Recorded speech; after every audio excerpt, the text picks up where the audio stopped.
Welcome back to Autistic Today we're diving into functions in JavaScript. Functions allow us to organize and reuse code, making our Pokémon app more efficient and easier to work with. Let's get started. A function is a block of code that performs a specific task. Functions help us organize our code and make it reusable, which is especially helpful as our Pokémon app grows.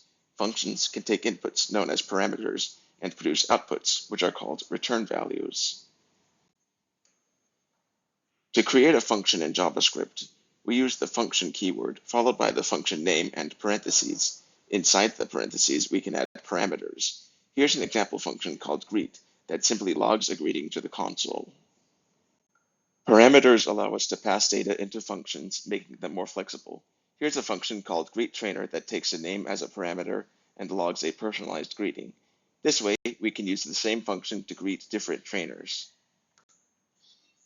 Now let's create a function called checkHP that takes Pokemon name and base HP as parameters.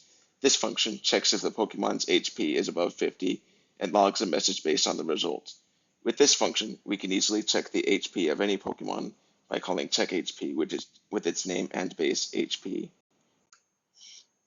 To test this function, let's add it to our Pokemon data.js file in VS Code and call checkHP with sample Pokemon data.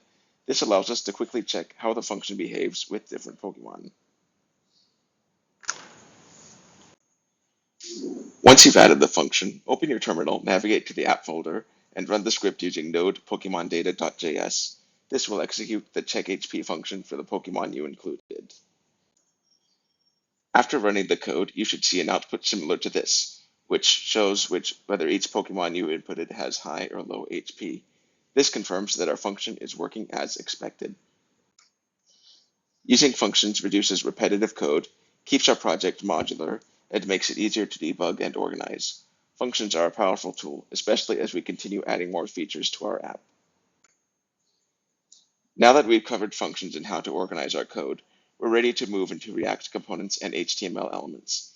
This next step will help us structure our app visually and lay out data efficiently.